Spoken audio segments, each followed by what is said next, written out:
मक्के का आटा है ये। इसमें हम थोड़ा सा अदरक डालते हैं और अब इसमें ये देखिए बड़े वाले ग्रेटर से ग्रेट करके आलू का कद्दूकस करेंगे। आलू डालने से क्या फ़ायदा होता है कि मक्के की पूड़ी जो होती है बहुत सॉफ्ट बनती है।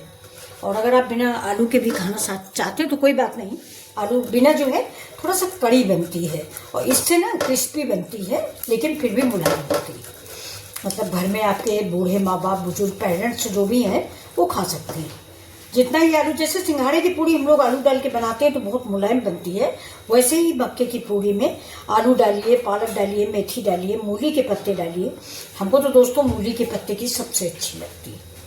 आज मार्केट गए थे लेकिन ध्यान नहीं था, मूली का पत्ता लाना भूल गए, वरना ये मूली के पत्ते से सबसे बढ़िया बनती है। अभी देखिए इसमें मैंने धनिया डाल दिया ये, और इसको अब हम मिक्स करेंगे। नमक डालेंगे नहीं क्योंकि हम सब्जी से खाएंगे, और अगर इसको हम चाय के साथ ब्रेकफास्ट में लेते हैं तो फिर हम नमक भी डाल देते हैं। नमक डालने से ये हो जाता है कि आप चाय के साथ इसको ले सकते हैं अचार वगैरह से। अब इस आटे को हम मार के रखते हैं। ये आटा एक चीज़ और आप याद रखिएगा कि बहुत थोड़ा थोड़ा सा मारा जाता है। अगर आप इसको ज़्यादा मारोगे ना तो ये खराब हो जाता है। जितनी पूड़ियाँ आपको बनानी हैं उतनी ही आटा को थोड़ा थोड़ा एक एक पूड़ी का आटा मारते जाएं। तो ये देखिए, नहीं तो इसमें गांठें पड़ जाती हैं। जैसे हमें एक पूड़ी बनानी है तो एक वाली पूड़ी का आटा हम ज़्यादा सॉफ्ट मारेंगे, यानी ज़्यादा देर तक, बाकी साइड में लगा देंगे। उधर हमने तेल चढ़ा दिया, तेल मेरा गर्म हो रहा है। और ये पूड़ियाँ बहुत अच्छी लगती हैं, मैं तो हाथ से ही बना लेती हूँ। और अगर आपको हाथ से बनाने में प्रॉब्लम है तो आप पॉलीथीन से जैसे आलू को पापड़ बनाते हो वैसा बना लीजिए। देखिए अब हम इसको साइड में, ये देखिए ये इधर इतना मैंने साइड में लगा दिया है। ये मैं इसको ज़्यादा सॉफ्ट बना दूँगी, मतलब थोड़ा सा पानी डाल डाल के इसको गूँथेंगे ये ऐसे ही। बहुत देर तक इसको मारेंगे तो मेरी जो ये पूड़ी बनेगी ना, बिल्कुल पॉलीथीन की जरूरत नहीं पड़ेगी, बिल्कुल मुलायम और गोल चिकनी बनेगी। इसमें अगर आप बिल्कुल बिगिनर्स हो तो आप थोड़ा सा गेहूं का आटा भी मिक्स कर सकते हो, लेकिन मैंने गेहूं का आटा नहीं मिक्स किया है। ये मेरे घर के मक्का का आटा है, बहुत ही टेस्टी पूड़ियाँ इसकी बनती हैं। आप अगर मार्केट के लाते हो तो उसको छन्नी से छान लें, उसमें मोटा पिसा होता है। तो ये देखिए ये मेरा तैयार है। छोटा बना लीजिए, अगर आप बड़ा नहीं बना पाते तो आप छोटा बनाइए।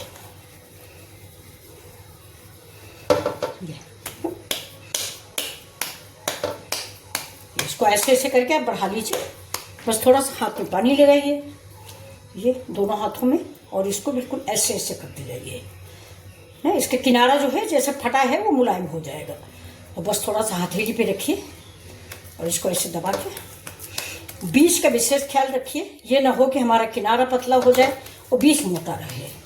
इसका दीजिए, भी पकने दीजिए इसको। ये देखिए बहुत आसानी से पलट गई है, बहुत ही क्रिस्पी पूरी बनके तैयार हुई है। अब थोड़ा सा एक दूसरी बना लेते हैं, ऐसे ही बिल्कुल हम बनाएंगे। पूरी थाली भर के देखो।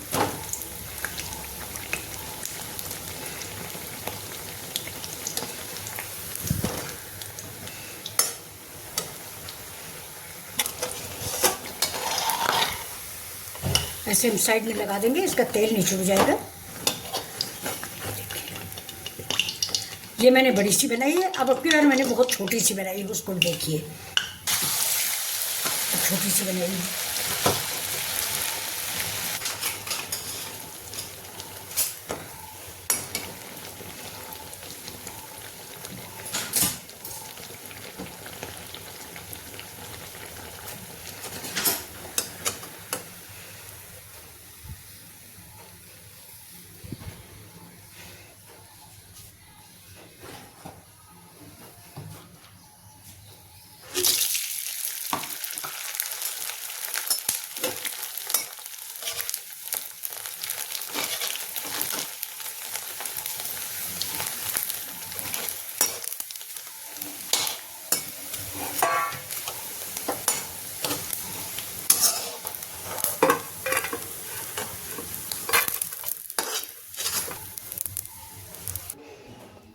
तो ये देखिए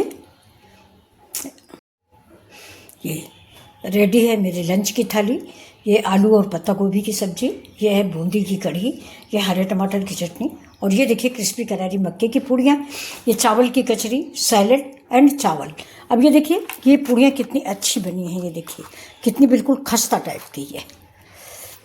तो ये पूड़ियाँ ना कढ़ी के साथ बहुत अच्छी लगेंगी।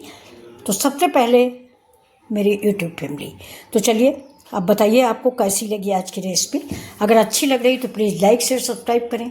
Thank you. फिर मिलते हैं ऐसे ही वीडियो के साथ।